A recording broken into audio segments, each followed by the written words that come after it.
Chers internautes, bonjour. Nous sommes ici pour notre rendez-vous hebdomadaire dans la leçon. Et nous avons la joie d'être avec vous et d'avoir aussi comme invité aujourd'hui le pasteur Charlie Raison. Bonjour. Bonjour. Et le pasteur Jean-Jacques Achafograc. Bonjour. Bonjour. Et pour commencer, donc, nous allons prier avec le pasteur Charlie Raison. Oui Seigneur, nous voulons te remercier pour la joie qui est la nôtre de partager ensemble autour de ta parole. Nous voulons Seigneur saisir l'importance de l'alliance avec toi, de cette relation intime. Puisses-tu nous permettre de comprendre que tu veux être en lien avec nous, en lien avec les hommes, et permets qu'au travers de ta parole, nous puissions mettre en relief cette relation tellement importante que tu veux avec nous. Nous t'en prions, au nom de Jésus-Christ. Amen. Amen. Amen. Donc la première question, mes chers internautes, que nous allons poser à nos invités, pourquoi ces différentes alliances avec Dieu? C'est vrai que dans la Bible, à plusieurs reprises, il est question d'alliance conclue entre Dieu et l'homme, soit de manière générale, soit en particulier. On se souvient qu'après le déluge, il nous est dit que Dieu fit alliance avec Noé et sa descendance, disant qu'il ne détruira plus jamais la terre par l'eau. D'ailleurs, on dit qu'il va faire alliance avec toutes les créatures. On voit au chapitre 12 qu'il fera alliance avec Abraham en lui promettant de faire de lui un grand peuple, lui donner un grand nom, une postérité. Il fera alliance avec le peuple d'Israël au Sinaï. Il fera alliance à plusieurs reprises. Il le fera aussi dans le cadre du Nouveau Testament. Mais dès le départ, on voit que même déjà avec Adam, mais que le mot ne sera pas utilisé, il est question d'un pacte, d'un engagement de Dieu par rapport à l'homme. Je mettrai inimitié entre toi et la femme, entre ta postérité et sa postérité. Il fera une promesse à Adam. Et ce qui m'interpelle surtout, c'est cette volonté divine d'aller vers l'homme, de chercher l'homme, de conclure un pacte, de faire une alliance, de s'engager avec l'homme, parce que Dieu est un chercheur d'hommes. Et aujourd'hui encore, il désire faire alliance avec chacun d'entre nous, alliance avec l'humanité.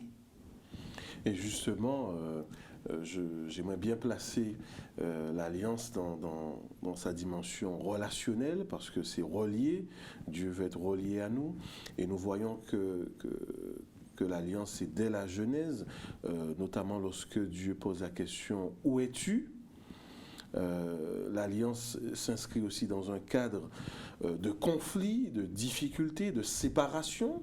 Le péché est donc cette séparation, et c'est Dieu qui viendra pour relier. On le voit dans la Genèse, mais on le voit aussi dans le livre de la Révélation, Apocalypse, au chapitre 22e notamment, lorsque il y a cette belle relation entre le Saint-Esprit, l'Église et le Christ, qui est l'époux, qui à la fin, cette belle noce, ce mariage, et qui nous rappelle ce mariage, cette relation que Dieu désire avec nous.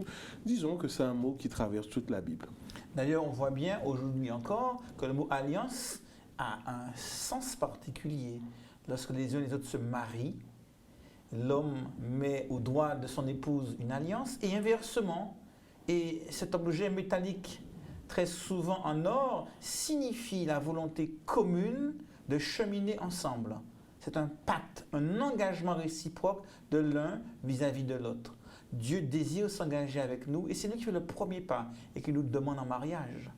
Il nous propose de devenir ses enfants, de faire un avec lui. Je crois que c'est une très belle expérience à laquelle nous sommes conviés par Dieu lorsqu'il dit vouloir faire alliance avec nous, tel qu'il l'a fait dans l'histoire avec Noé, avec Abraham, avec Israël, avec Isaac, avec Jacob, avec tant d'autres. Je veux faire alliance, nous dit Dieu.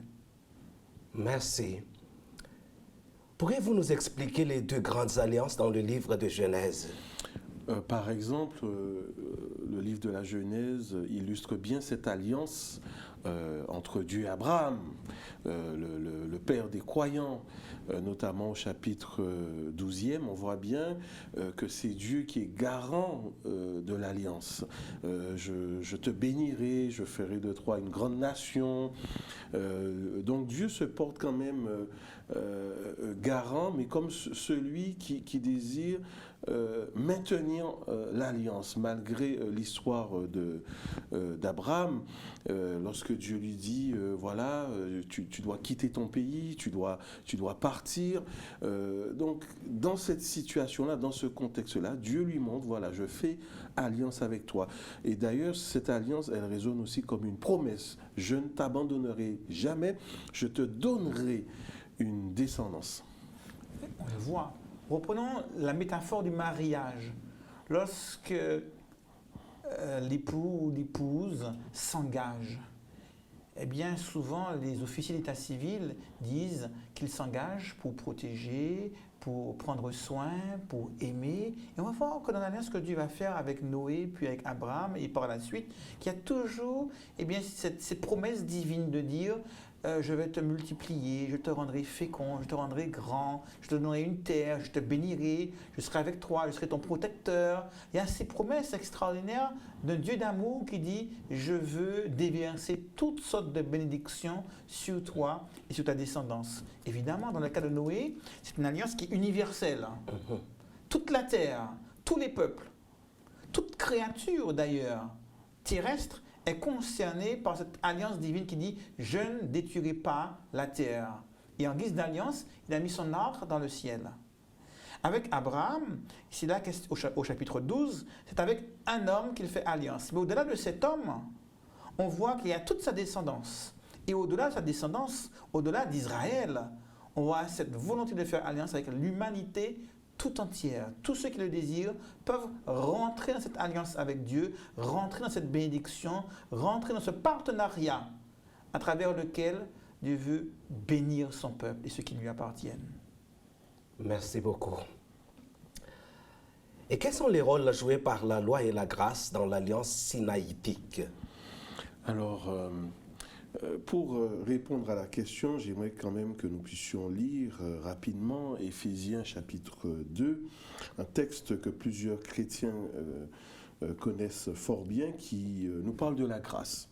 Verset 8, « Car c'est par la grâce que vous êtes sauvés par le moyen de la foi, et cela ne vient pas de vous, c'est le don de Dieu, ce n'est point par les œuvres, afin que personne ne se glorifie. » C'est un texte que nous lisons souvent de l'apôtre Paul, qui montre que la grâce, la miséricorde de Dieu, qui est une faveur imméritée, va s'inscrire même lorsque l'homme va rompre l'alliance.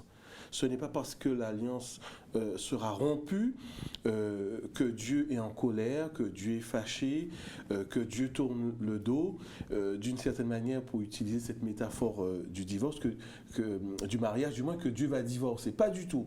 Il reste garant et sa grâce est encore là pour maintenir cette alliance. Et il me semble que déjà dans l'Ancien Testament, Dieu se montre comme ce Dieu de grâce. Donc on parlait de la loi sur le Sinaï, cette loi de Moïse, mais si on élargit à la relation entre Dieu et Moïse, quand il pose la question « Fais-moi voir ta gloire », mais Dieu fait passer devant lui toute sa bonté, et Dieu se fait connaître comme celui qui est miséricordieux, qui est compatissant, là à la colère. Finalement, celui qui maintient l'alliance et qui ne veut surtout pas de cette séparation entre lui et l'homme.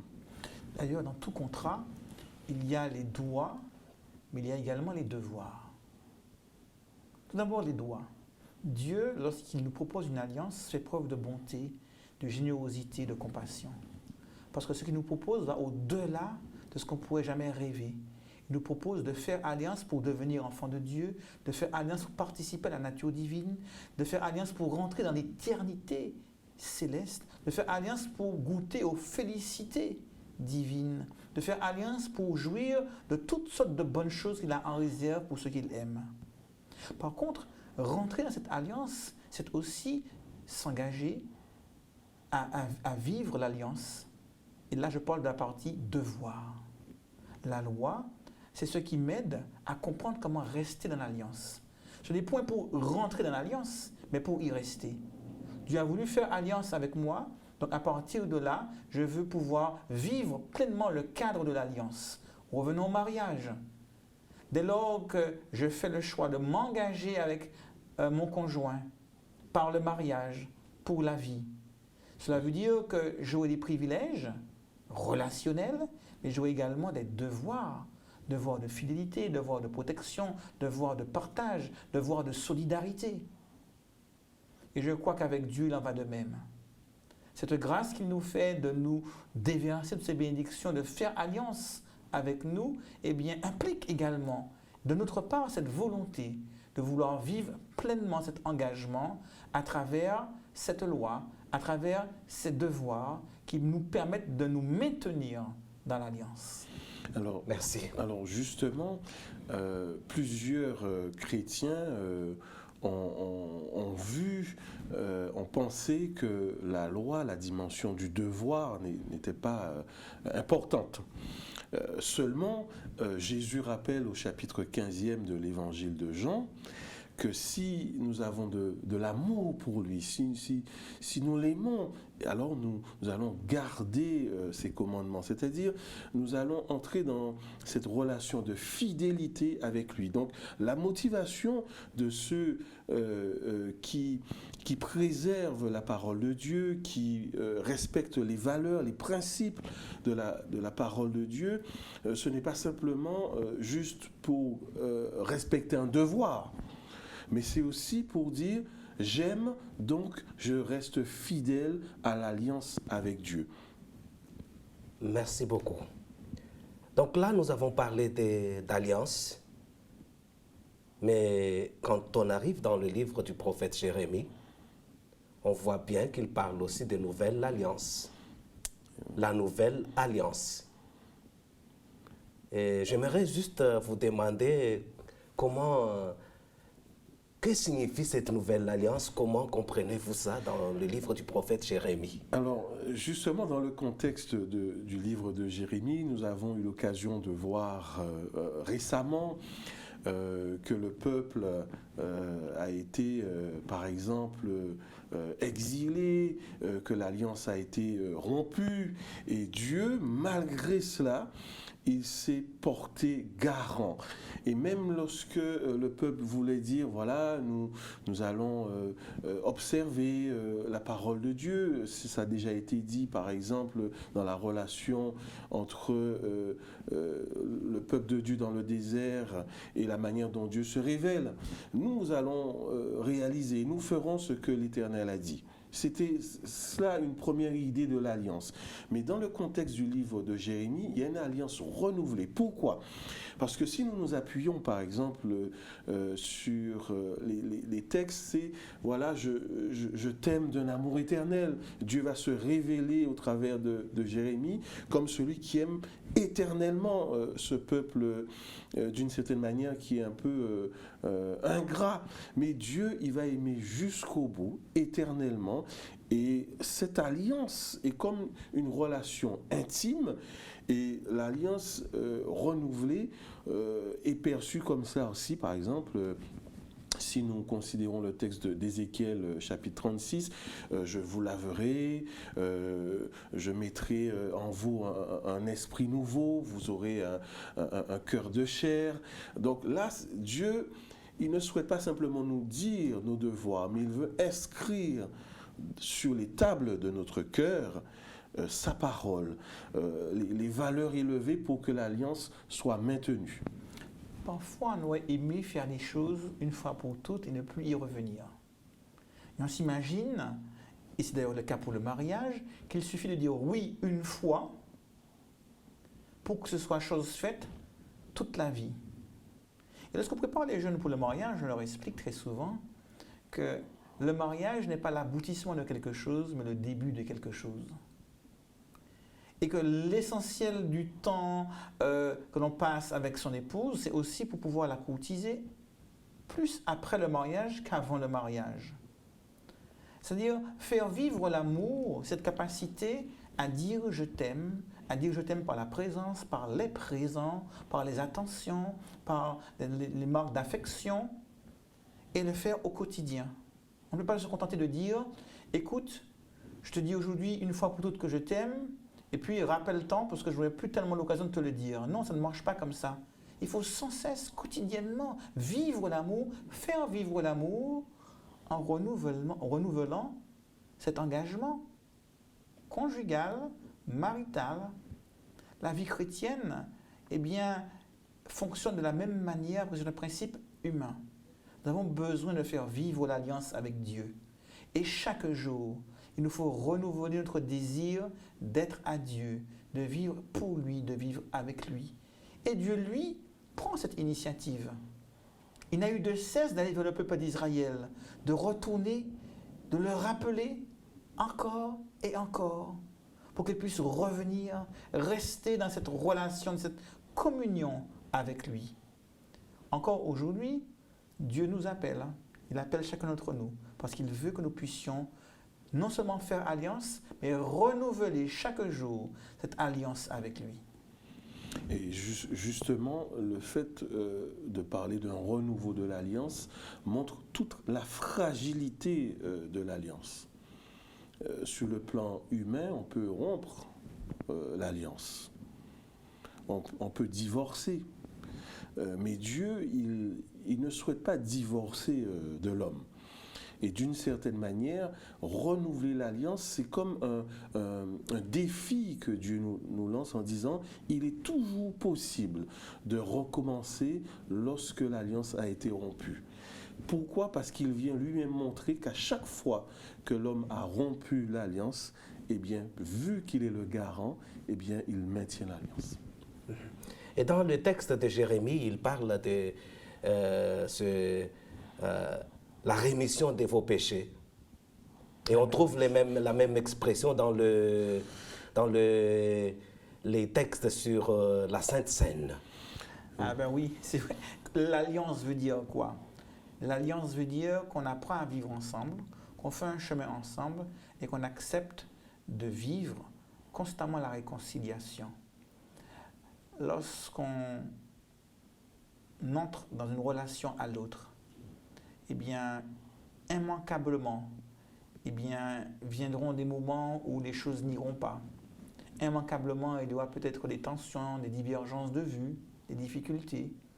Et là, il va falloir apprendre ce qu'est le pardon, la réconciliation.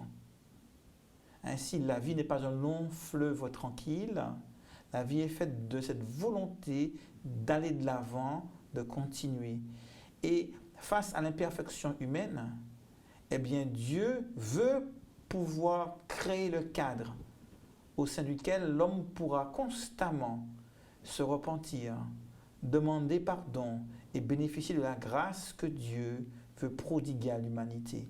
Ainsi, lorsque Dieu disait au peuple d'Israël de faire des sacrifices tous les matins, tous les soirs pour le pardon des péchés du peuple, il leur signifiait par là qu'il était prêt à vivre cette repentance, cette réconciliation, à accepter l'homme et à faire preuve de grâce, de bonté et de pardon vis-à-vis du pécheur repentant. Encore aujourd'hui, cela me remplit d'espoir. Parce que souvent, nous nous sentons faibles et nous nous sentons peut-être pas à la hauteur d'un tel engagement, d'un tel Dieu, d'un tel amour, d'une telle compassion. Et un Dieu si grand qui nous dit « faisons alliance », je me dis « si je n'y arrive pas ». Et si je trahissais un jour cette alliance? Et si je manquais le but? Dieu me dit, ma grâce est encore valable pour toi. Elle est toujours présente. Et tant que tu voudras revenir, je serai là, disposé à t'attendre. Comme la parabole du fils prodigue, du père qui attendait le retour de ce fils. Eh bien, Dieu est là, les bras grands ouverts, à nous attendre et à nous dire, puisque je t'ai choisi, parce que nous nous sommes choisis, je veux t'être fidèle, te rester fidèle. Et je serai là à t'attendre, parce que je désire te pardonner. Et même si tu rates la cible, eh bien, je veux encore pouvoir continuer à cheminer avec toi jusqu'au bout. Justement, dans ce cheminement, il me semble que la rémission des péchés nous rappelle aussi notre limite humaine. le pardon également, la réconciliation. Parce que parfois, ces mots peuvent résonner de manière théorique. Mais lorsque l'on considère vraiment la réconciliation, le pardon, c'est l'œuvre de Dieu. Ce n'est pas une œuvre humaine. Bien des fois, nous voulons passer l'éponge, mais nous n'y arrivons pas. Bien des fois, on pourrait faire preuve d'indulgence, mais l'indulgence n'est pas là. Pourquoi ? Simplement pour nous montrer qu'il y a une limite humaine. Et cette limite s'inscrit dans ce que Dieu ajoute en plus. Seul Dieu est capable d'avoir et de donner tout son sens au pardon et à la réconciliation. Et nous ne pouvons pas attendre un pardon vrai en dehors de l'action de Dieu. Et c'est important de le signaler. Nous pouvons faire avec. Nous pouvons trouver des chemins constructifs, mais tout cela reste humain. Mais il me semble, le vrai pardon qui réhabilite, qui est synonyme d'indulgence, c'est l'œuvre de Dieu. Merci beaucoup. Donc ainsi s'achève cette leçon sur l'Alliance. Nous vous donnons rendez-vous pour la prochaine fois. À bientôt.